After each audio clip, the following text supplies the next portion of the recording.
এই ভিডিওটা বেশ কয়েকদিন আগেকার।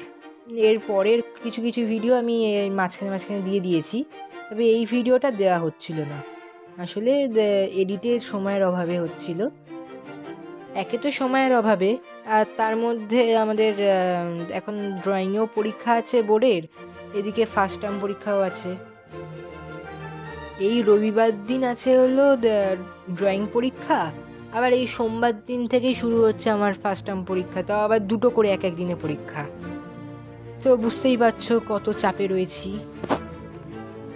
আচ্ছা, এই যে এখানে দেখছো এত মানুষ এসেছে, আসলে আমাদের এখানে বসন্ত উৎসব হয়েছে বালিতে। হাওড়া জেলার হিসেবে বসন্ত উৎসবটা বালিতেই হয়েছে, আর আমার একেবারে বাড়ির সামনেই। আর তখন পড়ার চাপও ছিল না। আমি তো তোমাদের আগেই বললাম যে তখন মানে এটা অনেক দিন আগেকার তোলা ভিডিও, তো সেই সময় পড়ার অতটা চাপ ছিল না। আর তার মধ্যে এটা বসন্ত উৎসব, মানে সেই দোলের সময়কার। আর এখন তো চৈত্রের একটা বিশাল গরম।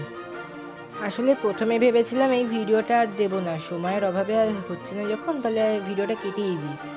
কিন্তু পরে ভাবলাম না, আমি যে প্রথমবার আমি একজন স্টারকে দেখলাম সেটার অনুভূতি তা তোমাদের সঙ্গে একটু শেয়ার করব, তাই।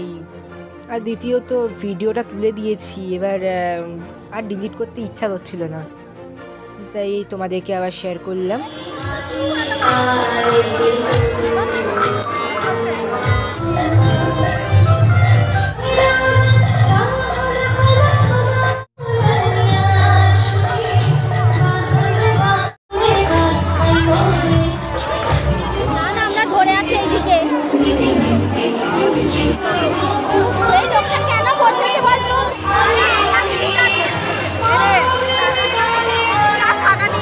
আর তার মধ্যে দেখো, একজন ওখানকার ভলেন্টিয়ারের সঙ্গে এই পাশে একজনের ঝগড়া লেগে গেছে।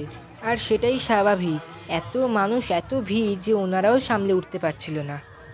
আর তার মধ্যে একটা রগড় হয়েছে, মানে আমরা এন্ট্রি পাস পেয়েছিলাম, কিন্তু ভিআইপি পাসটা পেয়েছিলাম না। এবার ভিআইপি পাস বাবা হয়তো জোগাড় করে দিতে পারতো। এবার আসলে আমরা জানতাম না যে ভিআইপি পাসের এরকম ব্যাপার আছে, যে ভিআইপিরাই ঢুকতে পারবে, শুধু এরকম যে বসতে পারবে, এরকম একটা ব্যাপার ছিল। আর তার মধ্যে মেন জিনিস হলো, মাকে একজন দিতে এসেছিল ভিআইপি পাস। মা বললো না, লাগবে না, ছেলের পরীক্ষা আছে, আমি আর যাব না। এত বড় একটা শোয়ের এত বড় একটা পাস পাচ্ছিল, সেটাও মা হাতছাড়া করে দিল। কি বলো? তো যাই হোক, কপালে না থাকলে আর কি হবে। তো দাঁড়িয়ে দেখলাম। আর আমি যখন বলছিলাম তার পিছনে মাঝে মাঝে একটু গান দিচ্ছিলাম। এবার গানটা কার গান বুঝতে পারছিলে তো? কে গাইছিল? হ্যাঁ, নচিকেতা। আমাদের বাড়িতে নচিকেতা এসেছে, আগেও একবার এসেছে, আগে অনেকবারই এসেছে। আর এই ফাংশানেও তিনি উপস্থিত ছিলেন। আরও অনেক নামি নামি ব্যক্তিরা এসেছিলেন, কিন্তু সবার লাস্ট কিন্তু ছিল কে জানো তো? দেব। আসলে এখানে এই যে এতজন আছে, এখানে সবাই কিন্তু দেবের জন্যই এসেছে, সবাই দেবকে দেখার জন্যই এখানে মেনলি এসেছে। আর আমরা যখন গেছিলাম তখন তো তোমরা আকাশ দেখে বুঝতেই পারছিলে, আমরা বিকেল গেছি, মানে আমরা 5টা নাগাদ গেছি। আর দেব এসেছে কখন জানো? 10:30টার সময়। 5 থেকে 5.5 ঘন্টা আমরা দাঁড়িয়ে থাকতে থাকতে পা পুরো খুলে হাতে চলে এসেছিল। এবার তোমরা বলবে যে দেবকে দেখার কি আছে, এতক্ষণেও যখন আসেনি, তাহলে না দেখে চলে যাওয়ার কথা। কিন্তু না, বাড়ি থেকে ঘর থেকেই আমি শুনতে পাচ্ছি যে দেব আসবে বলছে, একেবারে ঘরের সামনে।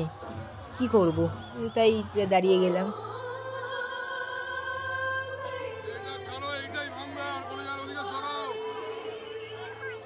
এই সুযোগটা ছাড়তে ইচ্ছা করলো না, তাই দাঁড়িয়ে গেলাম।